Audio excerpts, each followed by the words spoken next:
Hello friend, welcome back to my channel গল্প বন্দনায়। আমি বন্দনা চলে এসেছি আরও একটি নতুন মজাদার ব্লগ নিয়ে। তো আমরা সবাই মিলে চলেছি গ্যাংটকের উদ্দেশ্যে। এখানে একটা কথা বলেই রাখি যে আমরা কোনো কিছু বুক না করেই যাচ্ছি, শুধুমাত্র ট্রেনের টিকিটটাই যা বুক করা ছিল, এবং আমরা স্টেপ বাই স্টেপ ওখানে গিয়ে কিভাবে রুম বুক করি, গাড়ি বুক করি, এই সব কিছুই স্টেপ বাই স্টেপ দেখাবো। তাই স্কিপ না করে পুরো ভিডিওটি দেখতে থাকুন এবং সঙ্গে থাকুন আমাদের কিভাবে আমরা পৌঁছাচ্ছি। সকাল হয়ে গেছে।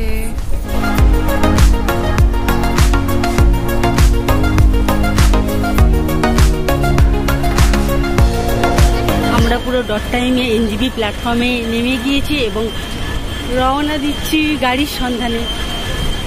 এবার দেখা যাক গাড়ির প্রাইস কীরকম হয়।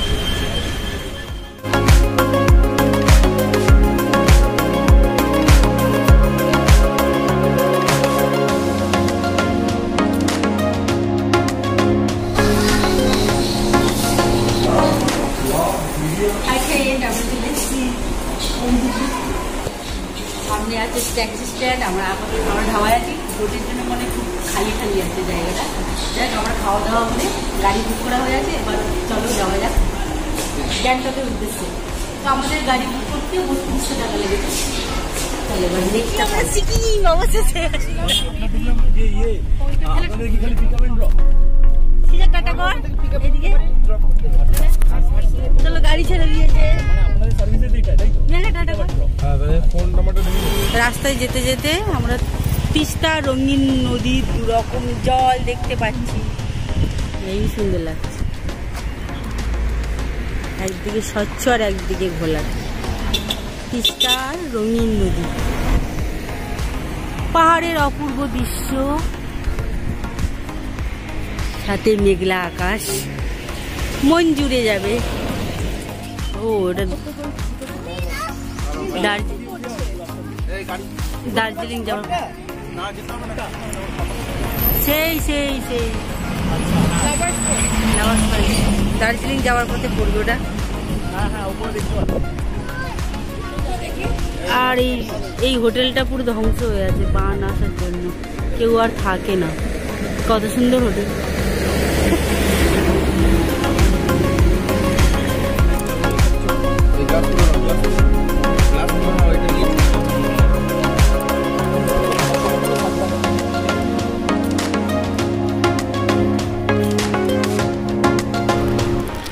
যাই হোক, গ্যাংটক থেকে রাস্তা দিয়ে আসতে আসতে 5-6 ঘন্টার জার্নি আমাদের কিছুই মনে হলো না, কারণ আমাদের ড্রাইভার দাদা রাজকুমার দা খুবই ভালো ছিলেন এবং যেখানে যেখানে দেখা যায় এবং তিস্তা নদীর সম্পর্কে অনেক কিছু বলতে বলতে এসছে। তো এই শুনতে শুনতে আমরা চলে এলাম আমাদের গন্তব্যস্থলে, মানে হোটেল বুক করতে। আমাদের ড্রাইভার দাদাই ওই হোটেলটা দেখিয়ে দিয়েছেন, তাই ওনার সাথে কথা বলে ডাইরেক্ট হোটেলে ঢুকে যাচ্ছি। তো এই হোটেলটি ছিল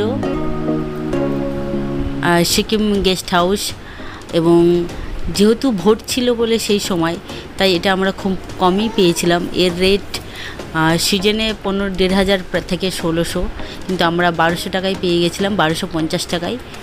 তো এই হলো হোটেলের রুমগুলো খুব সুন্দর। রুমগুলো ভীষণ সুন্দর, পরিষ্কার পরিচ্ছন্ন, এবং বাথরুমও পরিষ্কার পরিচ্ছন্ন।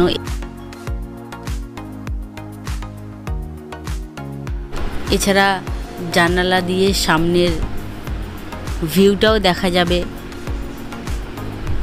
এই হোটেলের নিচে আছে বিশাল বড় পার্কিং এরিয়া, এবং ওই যে সামনের রাস্তাটা, ওখান থেকে জাস্ট 1 মিনিট হেঁটে গেলেই এমজি মার্গ।